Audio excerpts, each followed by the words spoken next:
Welcome to Travel, Eat, and Learn. I'm Susan Sam Shockley.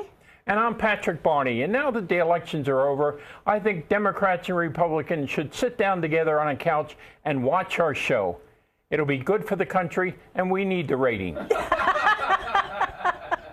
Well, Sam, our title says it all. Travel, because we believe the world is a book, and those who do not travel only read one page. Eat. We feel the best way to experience a city, state, or country is by eating the local cuisine and meeting the local people. And learn. We want you to have fun and learn about the customs and the cuisines that you encounter. Thank you for watching our show. This week it's being brought to you by 4 More Travel, where you dream it and they make it happen. Well, Sam, we got a lot to do today, but I think we might as well get right into the news of the day.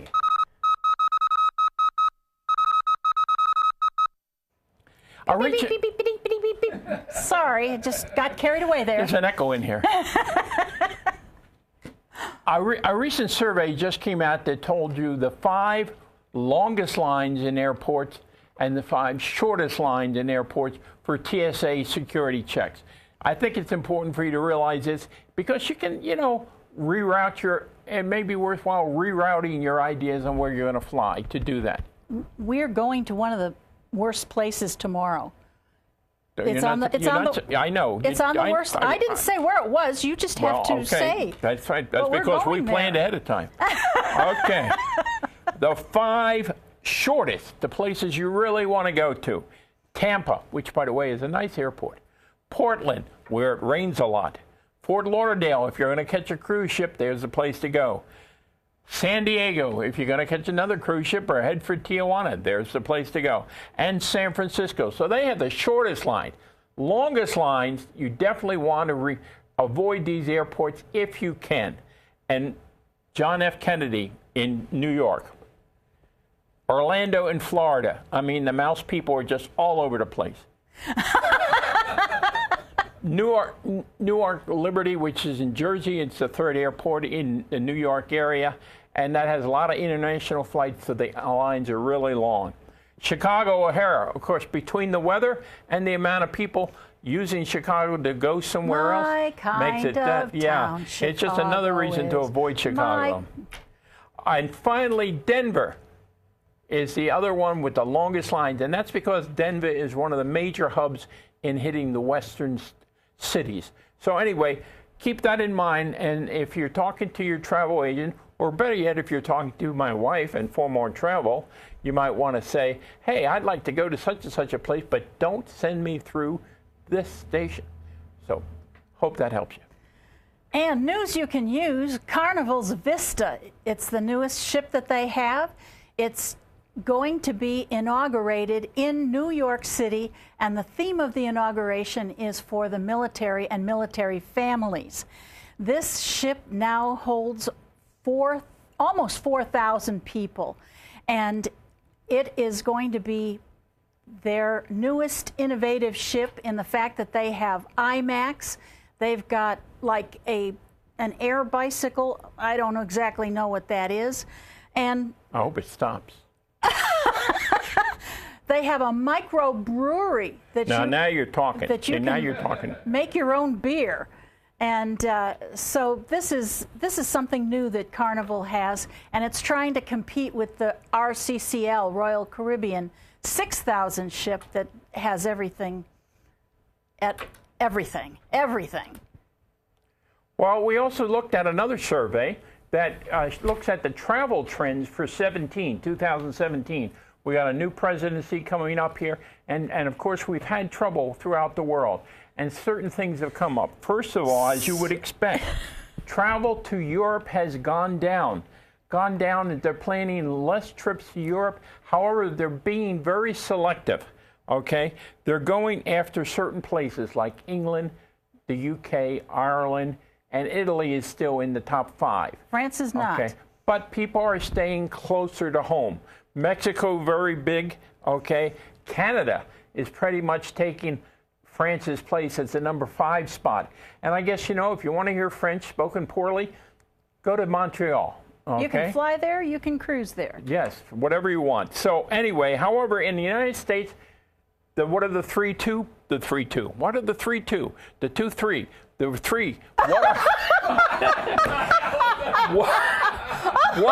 are, what are the 3 best locations that everybody's still going to in the United States? What do you think they are? Mount Rushmore. No. The parks. No. Okay, you don't know. Florida, between Disneyland and all the cruise places, Florida. Yeah. California for the winos and national parks. And, of course, our own private Las Vegas. Yay! Still in the top 3. In the top 3. So that's what's happening in oh, I also forgot, because we're your Caribbean connection here, one of the other places they want to stay closer to home. So the Caribbean is going to get a lot more traffic in 2017. And we're Caribbean experts. That's why I just said we were the Caribbean connection. Oh, okay. All right. I wasn't listening. All right, Sam. Do you have any other songs or anything? No, no. Thank God. I think it's time for us for a little Ice Cube jazz. Now, you know, every day, probably every day, but every time after the show, we always tell you we're going on one of our happy hour hunts. And last time, we told you we were going to Table 34.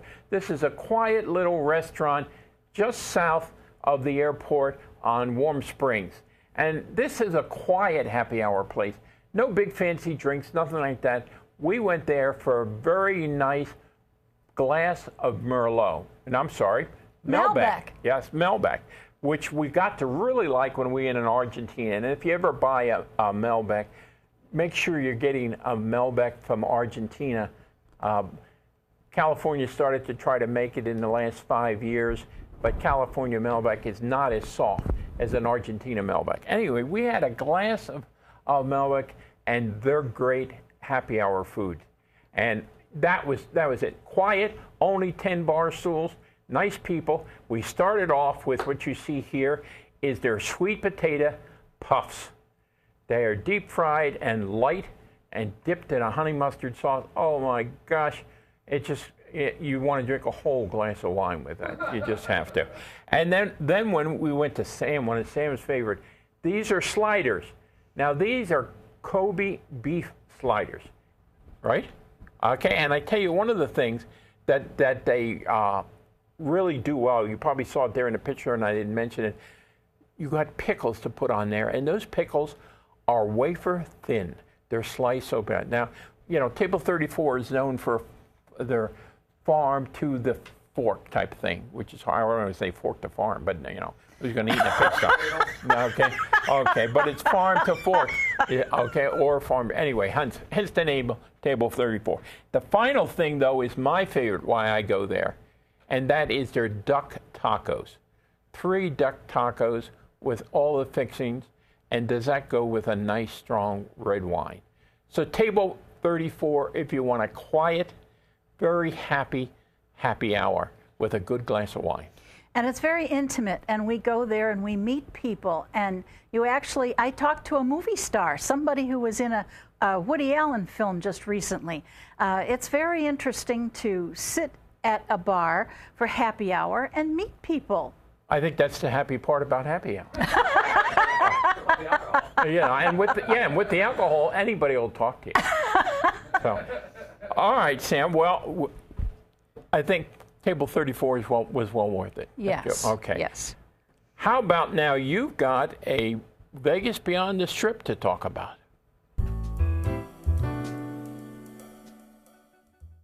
So happy to talk about this. I've been kind of waiting for just the proper moment because it's going to take me a little while to talk about it. The best show in town at the greatest value is at the South Point Resort. It is the Dennis Bono Show.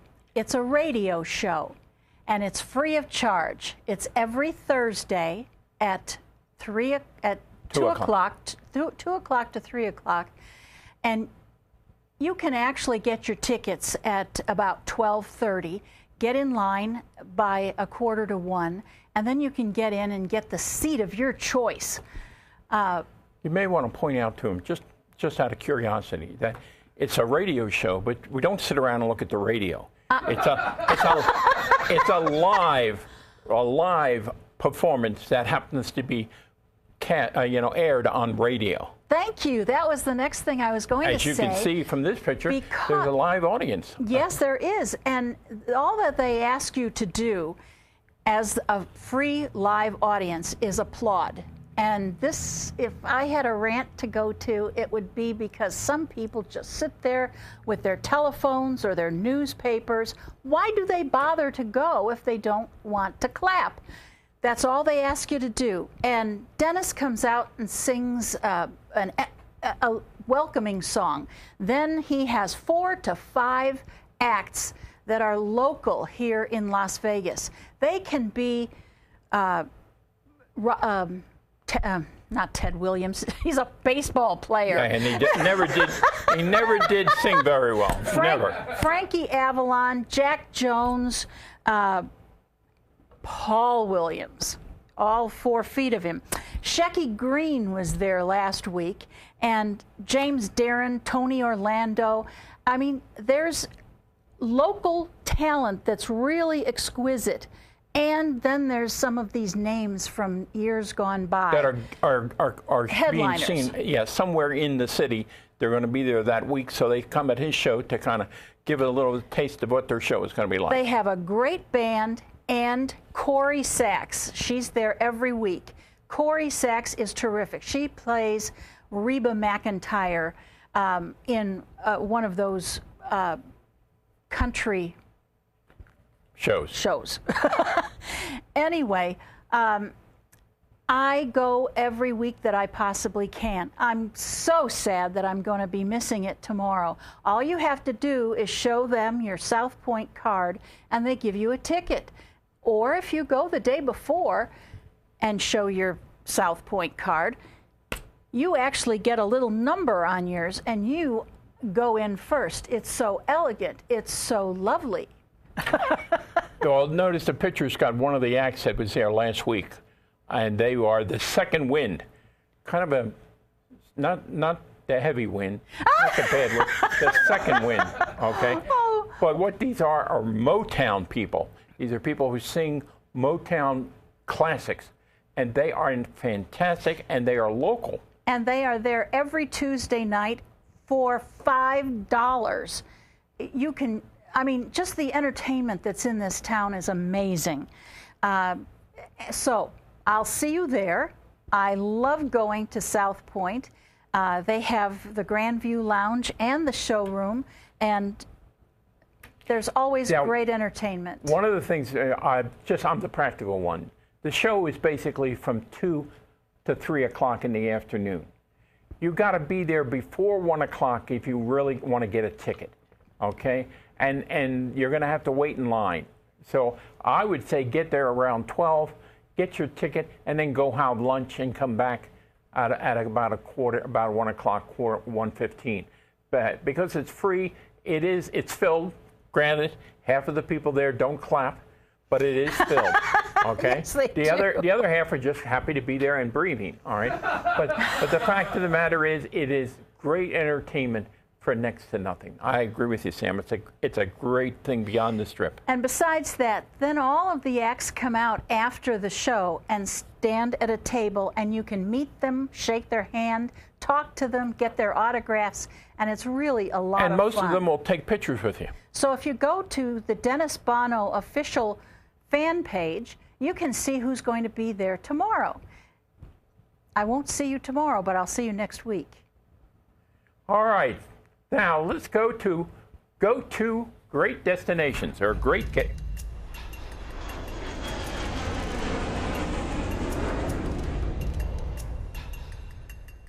You know, we started this, Sam. We started this when we first started the show. We wanted to highlight or spotlight for you some great places to go to and things to do when you go to that city or that state or whatever it is.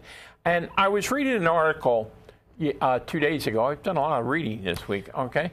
And they pointed out underrated foodie places like Greensville, South Carolina, Grand Rapids, Michigan, Milwaukee, Harrisburg, California. You don't even know where that is. And Burlington, Vermont. In other words, there are hidden gems all over this country.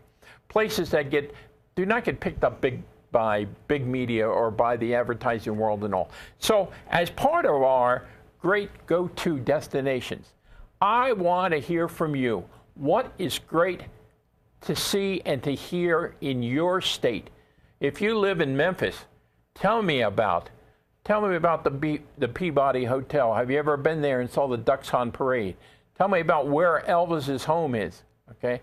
If you've been to Eau Claire, Wisconsin, tell me if that restaurant is still there that makes the best steak Diane that I have ever had. Can't remember the name, but I will never forget that steak Diane.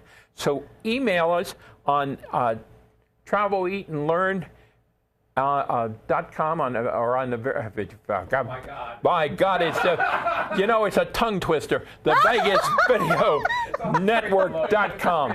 Oh yeah, just read below. Don't listen to what I say. Read the print and the fine print. Let me know. We're really excited. Okay, if I was going to Ohio and you live in Ohio, where should I go? That's what we want to hear from you, now or in the future. So that's our great destination, Sam. We're going to Denver this week for a family affair. What we're going to see is the airport, the affair, and the other airport. So that's about it. But there are nice places in Denver, especially with all the pot. Okay. I'm going to walk on water.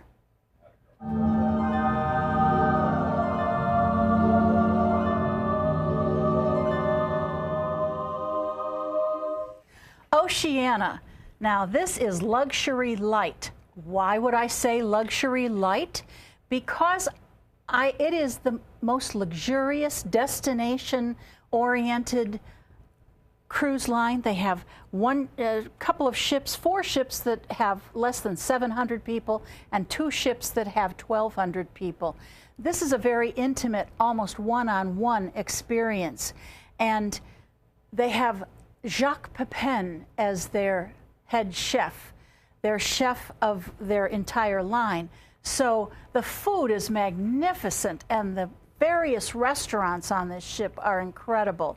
This is not like Carnival. It's not jam-packed with all kinds of activities. It is a leisurely, upper-class ship. Now, the liquor is not included. However, you can buy a liquor package. I certainly hope so. Yes, well, it's like $39 per day, per person. It can get a little spendy unless you're an alcoholic, and then it would be economical. This is a ship that one of our employees went on, and she couldn't wait to get back on it again. The second time that she went, the line offered her for $1,000 more an upgrade to the owner's suite. An upgrade to the owner's suite has a lot of things that go with that. A butler that will unpack for you and do anything your heart desires. And everything is included. You have bars and pianos and the whole 9 yards. Well, I got a pretty big heart. What else you have is anyone who's famous, like Regis Philbin or an author or whatever, is going to gravitate to your owner's suite. Because you know that you got a free bar in there. That's right. That's right. That's what brings in the crowd. And she had that very experience and had a week full of wonderment. It was terrific. They have a special going on right now that you can choose unlimited internet, airfare, shore excursions, beverage package, or $400 onboard credit. They always have little specials like this where you can pick and choose different things. So go to your travel agent, make sure that you find out what they're offering at the time. Now, I have a few questions, Sam. Okay. I do, because first, number one, you're the president of 4 More Travel. All right. You have been cruising since rowboats were invented. Okay? And the fact of the matter, I want to know why you have never taken me on an Oceania. That's number one, okay? I feel a little slighted by all this, okay? Especially since you're talking about it is a foodie experience to die for, okay? So that's number two question. Why not that? And I'm just feeling a little left out. Left out. I feel like the forgotten people, okay? I feel like the little people who just are, first of all, you're saying upscale. You're saying upper class. No, I don't consider myself upper class. But I'm telling you, if I got the money, I want to be treated like upper class. That's what I want to see. So you want to see, oh, sure. Oh, now that I pull out the wallet, you got all kinds of ideas, okay? Yes, but it indeed. isn't, the fact is, it isn't that expensive. It is upscale. That's what's important. But so people don't shy away from that. We're not talking about the Queen Mary, but we are talking about a wonderful, wonderful experience for foodies, and destinations are great, and there's all kinds of shore It's stays. destination so rich. Hopefully, your spouse might invite you sometime to this. But Well, you see, I take out my little wallet and I open it up, and all of these moths come flying out, and so I can't say that I'm going to take you. You have to contribute too. Yeah, sure. Okay. All right. Well, anyway, I think you're right. I think Oceania has got the smallness with a great large program, and it's one of the cruise lines you should check out. There's no doubt about it. All right, Sam, I think it's time for Where the Hell Is It?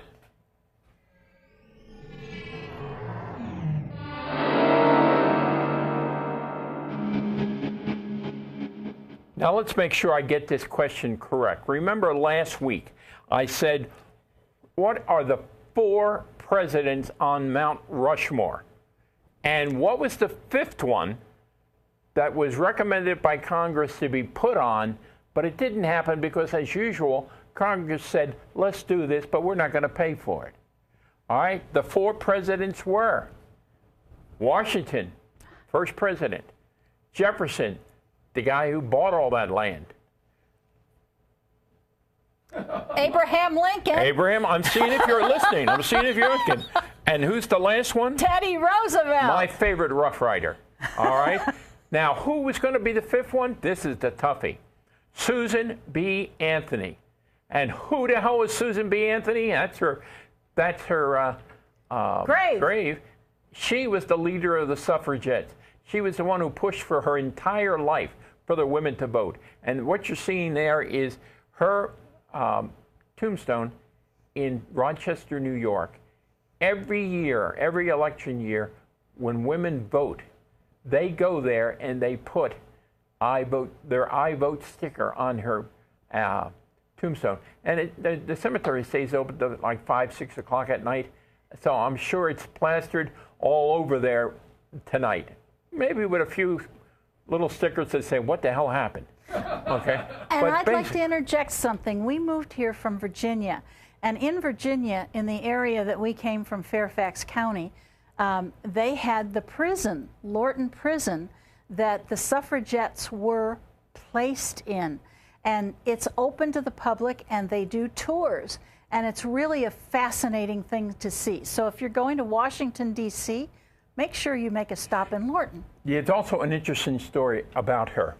She badgered her election people in Rochester in 1904, I think it was, somewhere around that time.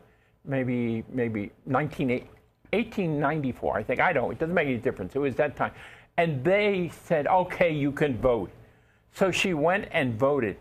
And they didn't have Facebook in those days, but she did let everybody know, I voted. I'm the first woman to vote. I voted. And she had a great time for a week. And then they arrested her and put her in jail. They negated her vote, and they put her in jail because she was not allowed to vote. So things have changed. Things have changed. But so Susan B. Anthony was the one that Congress said, well, let's put her up too. Instead, they made a $1 coin with her head on it, which was so heavy nobody wanted to carry. But at least she got recognized. Now, that was our answer to last week. And I don't think, Scott, nobody knew that or even cared to answer that question. So evidently was not a biggie, okay? And in case people don't know, Mount Rushmore is it South Dakota or North Dakota? I don't have a clue. I don't know. You've been there. I was 3 years old. What did I know? You knew the difference between North and South. Where was it? Barbara says South. It's South, Barbara. Thank God, Barbara, you're here listening. It was South. How do you get that? What's your next question? All right, my next question is one that you gave me. I have to give her credit for it, otherwise it would be hell to live with her. I'm so smart. Where the hell is the Rock of Gibraltar? In what country? We did several trips for people, and getting them. Don't give them too many hints. Oops. Okay, we'll I talk can't about tell that you next the story because it would give away the answer. But getting you there, we can do it. But it's not easy. The Rock of Gibraltar. Where is it, and why would you want to go there? Okay. All right. Well, Sam, you know, we're coming to the end of the show, and of course, it is now time for Happy Hour Hunt. God, we love alliteration, don't we? Where are we going? On the Vegas Video Network, we're talking about the Happy Hour Hunt. Where are we going? This week, we're getting a little classy. Ooh. Okay, this week, we're going on the Strip to Caesar's Palace. And we're going to hit Happy Hour at the Palm, which is in the Forum Shop. Forum Shops. We used to go to the Palm in Washington, D.C., and that was fascinating because all of the politicians had their identity up on the walls, and they might be sitting next to you. It was really fun. So we're looking forward to this. And it's supposed to have a great happy hour food, so I'm looking forward to that. So right after the show, we're going to head for the Palm on the Strip at Caesar's Palace. And I'm Susan Sam Shockley, and I want to thank you very much for watching our show. And I'm Patrick Barney, and we'll see you next time.